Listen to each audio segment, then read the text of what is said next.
বাসায় থেকে দোয়া করেছেন, চোখের পানি ফেলেছেন। আমাদের অনেক কিছু অনুধাবন করার জায়গা আছে, একটা অনাস্থা এখনো আছে রাজনৈতিক দলগুলোর প্রতি, যে 24-এর গণ অভ্যুত্থানের ক্যারেক্টারাইজেশন নিয়ে হতাশাটা। একদম প্রথম স্লাইডে বলা হয়েছে 2024 সালের জুলাই আন্দোলন, কিন্তু আপনারাই যখন আবার জনগণের কাছে গিয়েছেন, ওনারা বলছে এটা কেবল আন্দোলন ছিল না, গুরুত্বপূর্ণ সন্ধিক্ষণ, ওখানে আপনারা জুলাই বিপ্লব এর কথা বলেছেন।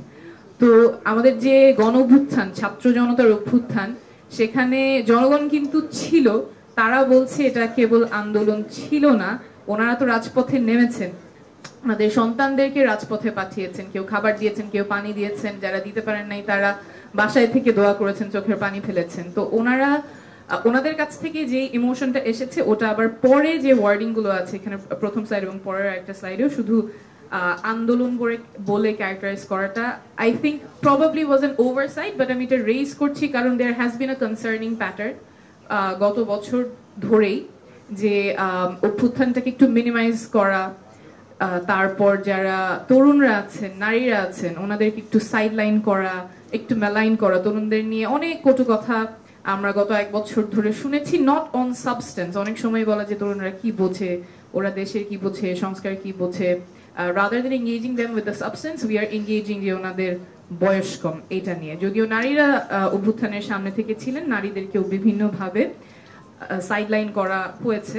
তো ওই জায়গা থেকে আমি কনসার্নটা রেজ করলাম। I am sure it was just an oversight.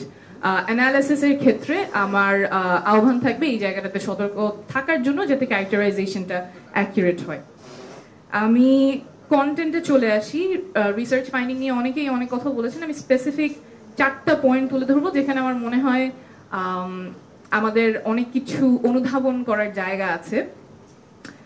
প্রথমেই 24-এর গণঅভ্যুত্থানে কিন্তু জনগণ আমাদের যে গতানুগতিক রাজনীতি আছে সেটা প্রত্যাখ্যান করেছে, এবং সেটা যে এখনো তারা খুব ভরসার জায়গা দেখতে পাচ্ছে তেমন না, সেটা এই সার্ভেতে খুব স্পষ্টভাবে এসেছে। যেখানে জিজ্ঞেস করা হয়েছে বর্তমানে রাজনৈতিক দলগুলো জনগণের চাহিদা এবং সমস্যাগুলোর প্রতি কতটা মনোযোগ দিচ্ছে, শুধুমাত্র 12% মানুষ মনে করেছে যথেষ্ট মনোযোগ দেয়া হচ্ছে। অর্থাৎ সেই আস্থার জায়গাটা এখনো ফেরেনি, এবং রাজনৈতিক দলগুলোর ক্ষেত্রে আমার মনে হয় this should be a wake up call. শুধুমাত্র 12% মানুষ যদি মনে করে থাকে যথেষ্ট মনোযোগ দেওয়া হচ্ছে, আসলে তাদের সমস্যা এবং যে আকাঙ্ক্ষা তার প্রতি নিশ্চয়ই যথেষ্ট মনোযোগ দেওয়া হচ্ছে না।